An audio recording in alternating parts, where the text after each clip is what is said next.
Sunday double header లో ఎవరు expect చేయని రీతిలో కేకేఆర్ ఆర్ఆర్ మ్యాచ్ ఒక్క రన్ మాత్రమే మార్జిన్ గా మారింది.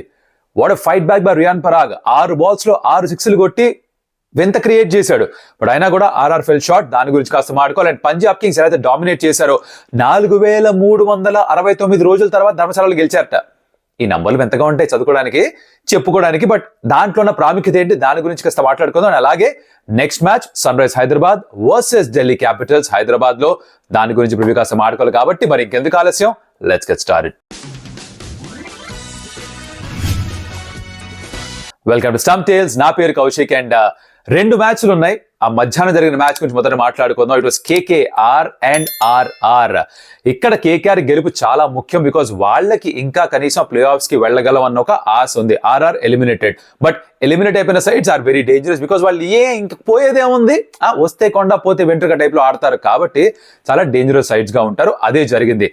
సమరీ చెప్తా ఫస్ట్ ఏం జరిగిందో మ్యాచ్ లో. కేకేఆర్ మొదట బ్యాటింగ్ చేస్తూ అసలు 160, 170 స్కోర్ చేస్తారు అనుకుంటే అలా కాకుండా 206 పరుగులు స్కోర్ చేశారు. Now chasing 207 for a win. Rajasthan Royals 1 పరుగు తక్కువ మాత్రమే స్కోర్ చేశారు. 205 దగ్గర వాళ్ళ ఇన్నింగ్స్ పూర్తి అయిపోయింది. Fantastic counter attacking innings by Riyan Parag. The captain 95 score చేశాడు కేవలం 45 balls లో అనుకుంటా. ఎక్స్ట్రాడనరీ బ్యాటింగ్ తన నుంచి, but not enough for RR.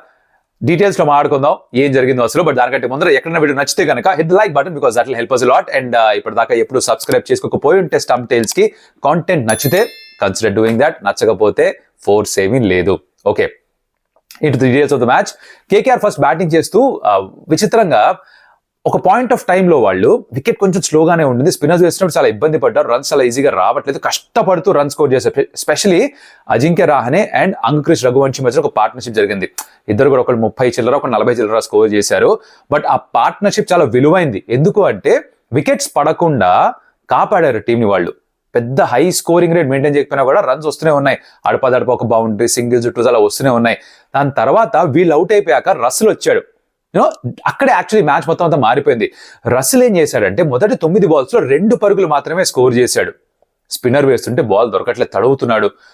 కష్టంగా ఉంది షార్ట్స్ ఆడడం స్పిన్నర్ వేస్తుంటే, because the pitch was little slow, not coming on to the bat. అది ఇష్టపడతాడు రస్సెల్ కూడా. అండ్ అక్కడే Riyan Parag he played into Russell's hands. రస్సెల్కి ఏది కావాలో అదే చేశాడు. తీక్షణ దగ్గర ఒక ఓవర్ మిగులుండగా స్పిన్నర్ ని వేయించుంటే మేబీ రస్సెల్ ఒక షాట్ ఆడి అవుట్ అయ్యేవాడేమో తెలియదు మనకి. బట్ ఆ బౌలర్ ని ఉపయోగించకుండా ఈ went back to his fast bowlers and ఆ పేస్ ని ఎంజాయ్ చేశాడు రస్సెల్. దాని తర్వాత ఇందాక చెప్పినట్టుగా మొదటి 9 balls లో 2 స్కోర్ చేసిన తర్వాత 16 balls లో 55 పరుగులు స్కోర్ చేశాడు. And they you have it. Russell ఈ షోడ్ ఇస్ మసిల్. అండ్ దాంతో వాళ్ళు 200కి పైగా స్కోర్ చేశారు ఈవెన్చువల్ గా.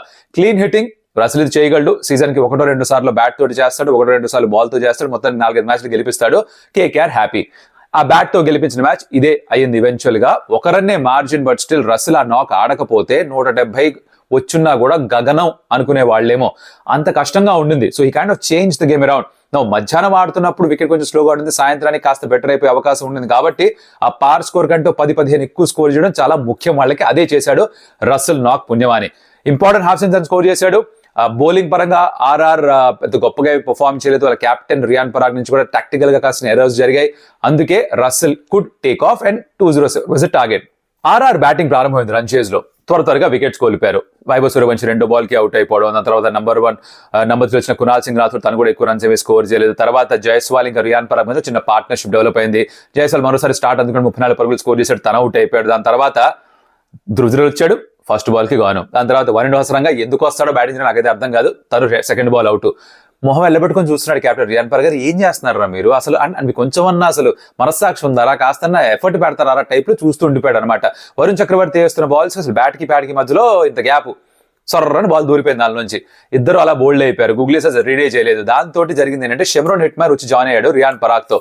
8 overs తర్వాత 71 for 5 అక్కడ వచ్చాడు హిట్మైర్ జాయిన్ అవ్వడానికి రియాన్ పరాగ్ ని. దాని తర్వాత రియాన్ పరాగ్ మరి one of his best knocks IPL లో ఆడేశాడు. మధ్యలో ఒక సెక్షన్ ఆఫ్ మ్యాచ్ వచ్చింది. అక్కడ ఏంటంటే వరుసగా 6 సిక్స్లు స్కోర్ చేశాడు. ఒకే ఓవర్ లో కాదు, ఒక బౌలర్ ని వరుసగా 5 సిక్స్లు. దాని తర్వాత నెక్స్ట్ ఓవర్ లో మళ్ళీ తనకి స్ట్రైక్ రాగానే తను స్ట్రైక్ తీసుకున్న 6 balls 6 సిక్స్లు స్కోర్ చేయడంతో ఒక్కసారిగా మ్యాచ్ మొత్తంలో కూడా ఊపు వచ్చేసింది. హిట్మైర్ తను ఉన్నంతసేపు పర్లేదు, బాగానే ఉంది అనిపించింది. హిట్మైర్ అవుట్ అయ్యాడు. దాని తర్వాత మరి కంటిన్యూ చేయాలంటే ఆబ్వియస్లీ రియాన్ పరాగే కొడుతూ ఉండాలి. బట్ ఎప్పుడైతే తను కూడా అవుట్ అయ్యాడో అక్కడే కొంచెం ఇబ్బంది ఎక్కువైపోయింది అనమాట. లాస్ట్ లో ఇంకా వాళ్ళకి కావాల్సిన 3 balls 9 runs ఎంతో, అక్కడ కూడా 6 కొట్టారు. And it just came not that last ball and 1 run మాత్రమే తీయగలిగారు. 2 runs తేడాతో మ్యాచ్ ఓడిపోయారు. So that's how it eventually ended. Very close game. ఆర్ఆర్కి ఇది 4వ మ్యాచ్ అనుకుంటే ఇంత దగ్గరగా వచ్చి ఓడిపోవడం, ఆ 4లో 2-3 గెలుచున్నా కూడా వాళ్ళ పరిస్థితి ఎంత గొప్పగా ఉండేది ఒకసారి ఆలోచించుకోండి. ఐపీఎల్ అన్న టోర్నమెంట్ ఏదైతే ఉందో చాలా చిన్న మార్జిన్స్ లో డిఫైన్ అవుతుంది. ప్లేయర్స్ క్వాలిఫై అవుతారు అవ్వరా అనేది. సరే బాటమ్ ఉన్న టీమ్స్ వదిలేసేయండి, అది వేరే విషయం. బట్ ఆర్ఆర్ ఎలిమినేట్ అయిపోయినా కూడా 8వ స్థానంలో ఉన్నా కూడా యాక్చువల్లీ వాళ్ళు టాప్ 4లో వెళ్లే అవకాశం ఉండింది. ఈ 4 క్లోజ్ గేమ్స్, 2 లాస్ట్ ఓవర్లో 9 కావాలంటే అది స్కోర్ చేయలేదు, ఇంకో దాంట్లో 2 ఓవర్లో 17 ఎంత కావాలంటే అది అక్కడ స్కోర్ చేయలేదు, ఇక్కడేమో 1 run తేడాతో ఓడిపోయారు. సో ఈ 4 మ్యాచ్లు they would sit and think, అరే ఏంట్రా పరిస్థితి, గెలిచుంటే ఎలా ఉండేది అని ఆలోచించాల్సిన పరిస్థితి వచ్చేసింది అనమాట. So that's the game ended. But as far as bowling of KKR is concern, Varun Chakravarthy చాలా బాగా బౌలింగ్ చేశాడు. హర్షిత్ రాణా 2 వికెట్స్ తీసుకున్నాడు. మోయిన్ అలీ ఒక 2 వికెట్స్ తీసుకున్నాడు, కానీ కొంచెం ఎక్స్పెన్సివ్ గా మారాడు ఈవెన్చువల్ గా. వైభవ్ రాణా ఒక వికెట్ తీసుకున్నాడు. సో అందరూ కాంట్రిబ్యూట్ చేశారు వికెట్స్ తీసుకొని. బట్ జరిగింది ఏంటంటే లాస్ట్ లో you just had to hold your nerve. Ajinkya Rahane ఎంత ఒక స్పెసిఫిక్ గా మెచ్చుకోవాల్సిన విషయం ఏంటంటే తన చేతికి గాయమైంది, వెబ్బింగ్ స్ప్లిట్ అయింది, కుట్లేసి ఉన్నాయి. బ్యాటింగ్ చేశాడు, తర్వాత ఒక వెరీ ఇంపార్టెంట్ క్యాచ్ కూడా పట్టాడు. వెనక్కి పరిగెడుతూ Vaibhav Suryavanshi to start of the innings వెనక్కి పరిగెడుతూ ఆ క్యాచ్ తీసుకున్నాడు. మీకు ఎంత టేపింగ్ చేసినా, ఏం చేసినా, ఎంత మంది ఇచ్చినా ఆ బాల్ పడ్డప్పుడల్లా అరచేతిలో చుయ్యి అంటుంది. అది నొప్పి తగ్గుతుంది. మీకు ఎప్పుడన్నా ఈ వెబ్బింగ్ కట్ అయితే మీకు తెలుసు ఎంత కష్టమో అది. ఇన్ఫాక్ట్ అక్కడ కుట్లేసినా కూడా చాలా ఈజీగా కుట్లు మళ్ళీ విడిపోతాయి. It's a very delicate space, దానికి చాలా రెస్ట్ ఇవ్వాలి. కానీ తను ఆడేశాడు.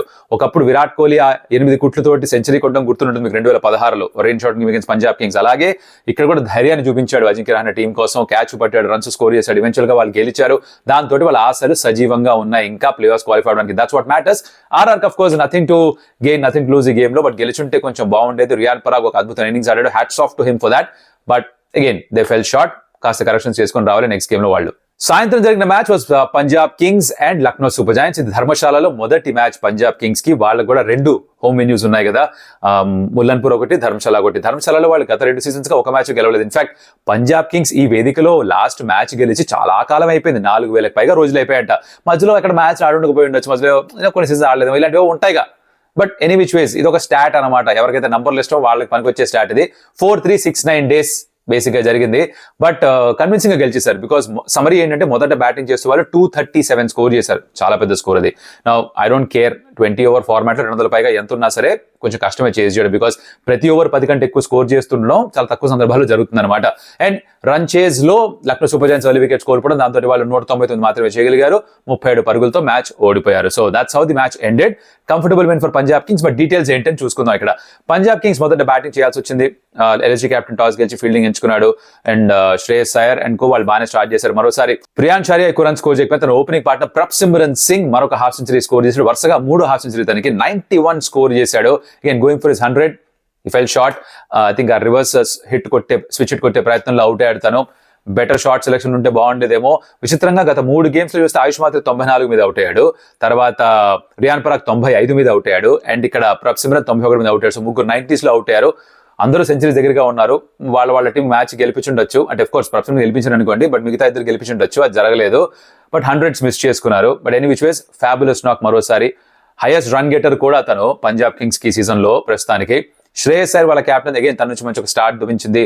40కి పైగా స్కోర్ చేశాడు, 45 టు బి ప్రిసైజ్. అండ్ తర్వాత శశాంక్ సింగ్ వచ్చి 15 balls 33 స్కోర్ చేశాడు. సో ఎక్కడా కూడా ఎవరు స్లో డౌన్ అవ్వలేదు. నేహల్ వదీరా వచ్చి కూడా కవర్స్ ఇచ్చినట్టు ఫ్యాట్ అన్నట్టు షాట్స్ కొట్టాడు. సో పంజాబ్ కింగ్స్ కి అదృష్టం ఏంటి తెలుసా ఈ సీజన్ లో, ఎంత లాంగ్ బ్యాటింగ్ అయిన బాస్. ఒకసారి చూడండి, ఈ మ్యాచ్ లో మీరు బ్యాటింగ్ చూస్తే కనుక నంబర్ 9 లో మార్కో ఎన్సన్ వస్తున్నాడు బ్యాటింగ్ చేయడానికి. ఇంకా అర్థం చేసుకోండి ఎంత బ్యాటింగ్ ఉంది వాళ్ళ దగ్గర. ఈ సీజన్ నిజంగా పెట్టి పుట్టారు. జాష్ ఇంగ్లీష్ కూడా చిన్న క్యామియో ఆడాడు స్టార్టింగ్ లో. That kind of set up the tempo for them. Shreyas Iyer number 4 లో వచ్చాడు ఈ గేమ్ లో. పూర్తిగా బ్యాటింగ్ క్లిక్ అవడంతో 236 స్కోర్ చేశారు పంజాబ్ కింగ్స్. అండ్ అది was going to be out of reach for Lucknow Super Giants. Because వాళ్ళు పూర్తిగా ఆధారపడుతున్న ఎవరిపైన, వాళ్ళ త్రిమూర్తులు, వాళ్ళ టాప్ 3 పైనే. అంటే ఇక్కడ పాతాళ భైరవి సినిమా చూసుంటే లైక్ ఒక కమెంట్ కూడా చూశాను భయ్యా అని. దాంట్లో మాంత్రికుడి ప్రాణం ఎక్కడ ఉంటుంది? చిలుకలో ఉంటుంది, పిచుకలో, రైట్? అలాగా ఈ లక్నో సూపర్ జైంట్స్ ప్రాణం అంతా కూడా టాప్ 3లో ఉంది. వాళ్ళు ముగ్గురు అవుట్ చేశారా, కీలకదం దుగ్గనబంద్.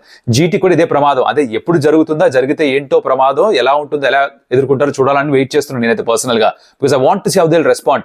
ఎల్ఎస్జీ కూడా ఈ టాప్ 3 పర్ఫామ్ చేయకపోతే ఏంటి పరిస్థితి అంటే ఈ మ్యాచ్ లో చూసాం. అంటే ఇక్కడ తర్వాత ఆయుష్ బడోని 70 చిల్లర కొట్టినా కూడా సరిపోలేదు. అబ్దుల్ సమద్ కూడా చాలా బాగా 44 ఎంత స్కోర్ చేశాడు, తను కూడా సరిపోలేదు. బికాస్ నీ టాప్ 3 నుంచి రన్స్ రావట్లేదు. రిషబ్ పంత్ అయితే స్ట్రగుల్ అవుతున్నాడు. రిషబ్ పంత్ అవుట్ అయ్యే ముందర పని చేశాడు బాసు. ఏంటో నాకు అర్థం కావట్లేదు. అంటే ఇక్కడ రన్ రేట్ 14, 15, 16కి వెళ్ళిపోయింది. I understand. కాకపోతే down the leg side wide వెళ్తే అక్కడ సింగిల్ దొంగిలించే ప్రయత్నం చేశాడు. అదృష్టం ఏంటంటే స్టంప్ కి తగలలేదు. తగులుంటే అక్కడే మనిషి run out.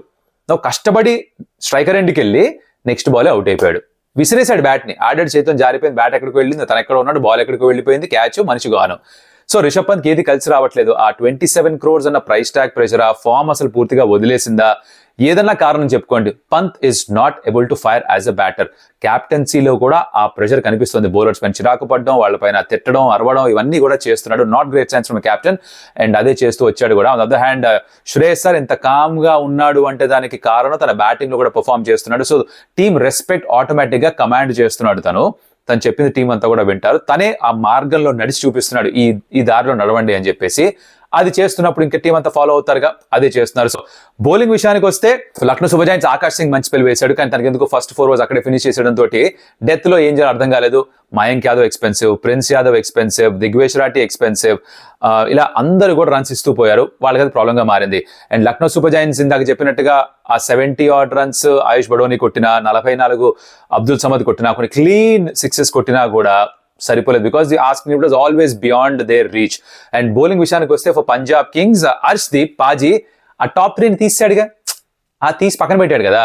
Captain Shreyas Iyer move ఎంత బాగా పనిచేసింది చూడండి. ఇక్కడ మామూలుగా అయితే 2 overs వేస్తాడు పవర్ ప్లేలో, ఆ 2 వికెట్లు తీసుకున్నాడు. కానీ 3వ ఓవర్ కూడా తీసుకొచ్చాడు. బికాస్ నికోలస్ పురన్ ఉన్నాడు, తనని కూడా అవుట్ చేయగలిగితే అయిపోయింది మ్యాచ్, అక్కడే సీల్ చేసామని తెలుసు. అంటే మనిషి కూడా లోపలికి వస్తున్నాడు, ట్యాప్ అని చెప్పి డోర్ మా మీద వేస్తారనమాట.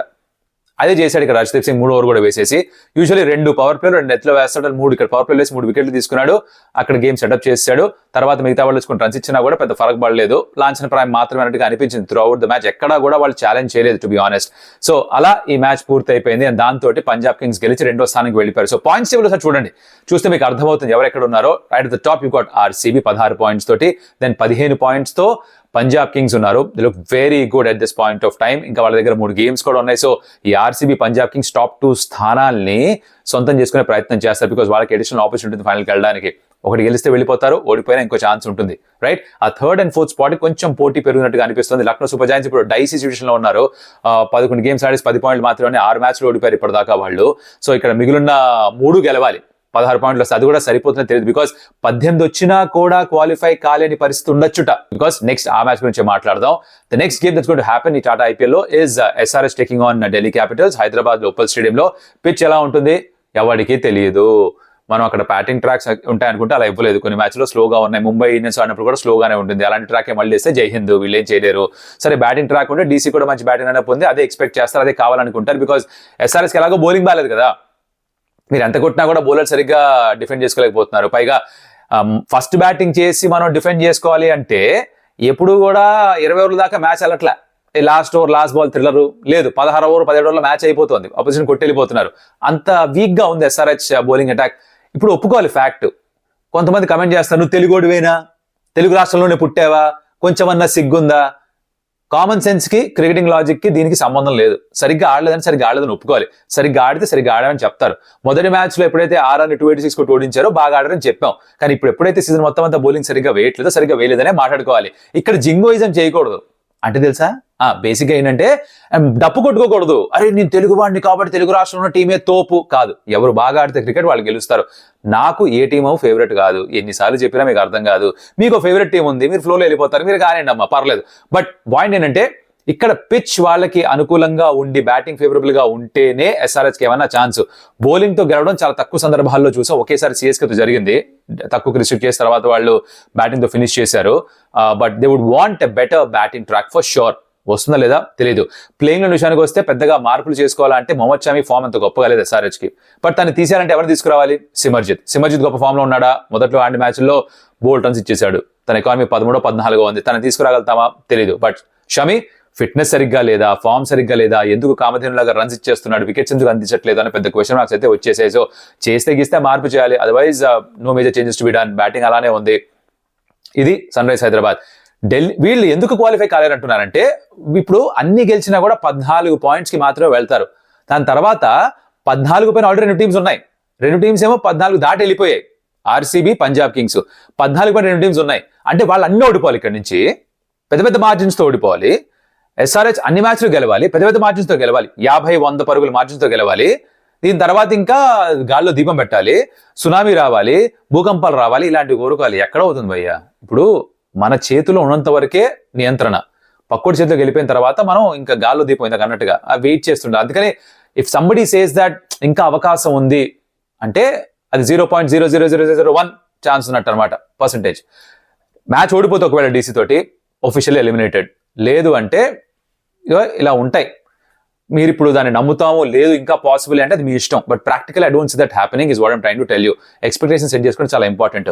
మరోపక్క ఢిల్లీ క్యాపిటల్స్ వాళ్ళు ఏంటంటే గత 6 మ్యాచ్ల్లో 2 మాత్రమే గెలిచారు. వీళ్ళు ఫస్ట్ 4 గేమ్స్ గెలిచిన తర్వాత 6 మ్యాచ్లు 2 గెలిచేసరికి 12 పాయింట్స్ అని ఉన్నారు వీళ్ళు.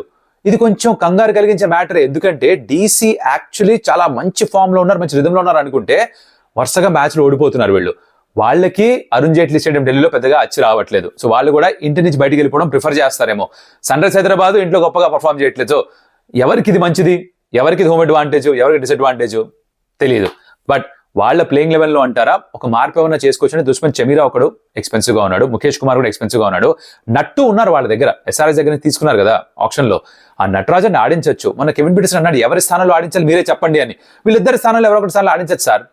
ఛాన్స్ ఇస్తేనే కదా తెలిసేది. 10 కోట్లు ఇచ్చారు, తీసుకున్నారు. మంచి బౌలర్, యార్కర్స్ బాగా వేస్తాడు. ఇనిషియల్ గా షోల్డర్ ఇంజురీ రికవరీ అవుతున్నాడని చెప్పారు. అయిపోయి ఉంటాడు, ఇప్పుడు ఫిట్ గా ఉన్నాడు, ఆడిస్తే బాగుంటుంది అనుకుంటున్నాం. బట్ ఇంత లీడర్ టోర్నమెంట్ తీసుకొస్తారా చూడాలి. బట్ అదర్వైజ్ మిగతా అంతా సెట్ గానే ఉంది. కుల్దీప్ ఉన్నాడు మంచి బౌలర్ వాళ్ళకి, స్టార్క్ ఉన్నాడు మంచి బౌలర్, మోహిత్ శర్మ ఆడినప్పుడు బాగానే పర్ఫామ్ చేస్తున్నాడు డీసెంట్ గా. కొన్ని మ్యాచ్లు రన్స్ ఇచ్చాడు నిజమే. బట్ ముఖేష్ కొంచెం costly, Dushmantha Chameera costly. So అక్కడ నటరాజన్ తీసుకురావచ్చు అన్న ఒక ఆలోచన అయితే ఉంది. బ్యాటింగ్ బాగానే ఉంది వాళ్ళది. కానీ జరుగుతుందంటే కరుణ్ నాయర్ కన్సిస్టెంట్ గా రన్ స్కోర్ చేయట్లేదు. ఒక 80 ఒక 40 కొట్టాడు అంతే. కేఎల్ రాహుల్ మొదటి కొన్ని మ్యాచ్లు రన్స్ పెట్టి తర్వాత మ్యాచ్ రన్ స్కోర్ చేయలేదు. తన నుంచి ప్రాబ్లం ఉంది, తను కూడా తిరిగి వెనక్కి ఫామ్ లోకి రావాలి. తర్వాత ఓపెనర్స్ నుంచి కన్సిస్టెంట్ గా స్టార్ట్స్ రావట్లేదు. అండ్ అక్షర్ పట్ల కూడా బాగా రన్ స్కోర్ చేస్తున్నాడు. సో ఇలా కొన్ని ప్రాబ్లమ్స్ ఉన్నాయి. స్టబ్స్ కొన్ని ఇంపార్టెంట్ క్యామియోస్ ఆడాడు, కానీ ఓడిపోయిన మ్యాచ్లో తను ఫ్లాప్ అవుతున్నాడు. So you can understand that inconsistency పెరిగింది వాళ్ళకి. బట్ దీని మ్యాచ్ లో మోస్ట్ ఎక్సైటింగ్ బ్యాటిల్ ఏమన్నా ఉందా, ఏ ప్లేయర్ గురించి వెయిట్ చేయాలి అంటే హూగా play to watch out for. డీసీకి ఏమో మిచెల్ స్టార్క్ భయ్యా, ఇటు పక్కనేమో openers for sun rise Hyderabad భయ్యా ట్రావిస్ హెడ్, అభిషేక్ శర్మ. వీళ్ళిద్దరు ఆర్ ఈ ముగ్గురు ఢీ కొన్నప్పుడు ఐ థింక్ 7 సార్లు Starc against sun rise Hyderabad ఆడితే ఒకసారి మాత్రమే గెలిచారట. స్టార్క్ అలాంటి రికార్డ్ ఉంది over sun rise Hyderabad players. అది కూడా ఇప్పుడు ఆర్సీబీతో ఆడినప్పుడు 14-16 గెలిచారట. ఆ తర్వాత ఎప్పుడు గెలిచింది లేదు. లాస్ట్ టైం కూడా కేకేఆర్తో 3 సార్లు ఓడిపోయారు కదా, అది కంటిన్యూ చేసిన డిస్తో కూడా ఓడిపోయారు. And hill come hard because ఆ ఎవే గోయింగ్ డెలివరీస్ చేయడానికి ఫోకస్ చేస్తాడు. బికాస్ తనకు తెలుసు ట్రావిస్ హెడ్ని ఎలా అవుట్ చేయాలో చిన్నప్పటి నుంచి ప్రాక్టీస్ చేస్తున్నాడు, ఎగ్జిక్యూట్ చేశాడు. Full pitch up delivery, swinging out, hitting top of అది ట్రావిస్ హెడ్ కి వేస్తూ ఉంటాడు. అభిషేక్ శర్మ కూడా అక్కడే అవుట్ అవుతుంటాడు. కాకపోతే ఈ హెడ్ అభిషేక్ ఇద్దరు కూడా సీ ఆఫ్ చేద్దాం అనుకోరు, కొట్టేద్దాం తర్వాత సంగతి తర్వాత అనుకుంటారు. సో మంచి బ్యాటిల్ అయితే ఉంది. ఒక strong immovable object and super fast engine, రెండు ఢీ కొంటే ఎక్స్ప్లోజనే. అది రేపు చూసే అవకాశం ఉంది అనిపిస్తుంది. ఈవెన్చువల్ గా ఇది నేను అనుకునేది మ్యాచ్ గురించి. May the better side win. DC గెలిస్తే వాళ్ళ ప్లే ఆఫ్ ఛాన్సెస్ ఇంకా సజీవంగా ఉంటాయి. ఎస్ఆర్హెచ్ గెలిస్తే పార్టీ స్పాయిలర్స్ గా మారుతారు డీసీకి. ఆ 3rd, 4th, 5th స్పాట్ లో ఉన్న వాళ్ళు దేవుడు థ్యాంక్ యూ అని చెప్తారు సన్ రైజ్ హైదరాబాద్ కి. సో వాళ్ళకి ఫేవర్ చేస్తారా ఆర్ డీసీ గెలిచి వాళ్ళే ఫేవర్ చేసుకుంటారా, ఇది తేలాల్సిన అవసరం ఉందన్నమాట. ఇది విషయం. మీరేమనుకుంటున్నారు, ఏ ప్లేయర్స్ ఇంపార్టెంట్ అవుతారు ఈ మ్యాచ్ లో మీరు చెప్పండి కామెంట్స్ లో. అలాగే like the video if you haven't liked it so far. Subscribe to stump tales because that will help us grow. And మరొకటి మళ్ళీ కలుస్తా. అప్పటిదాకా సెలవు. అడియోస్ అమిగోస్.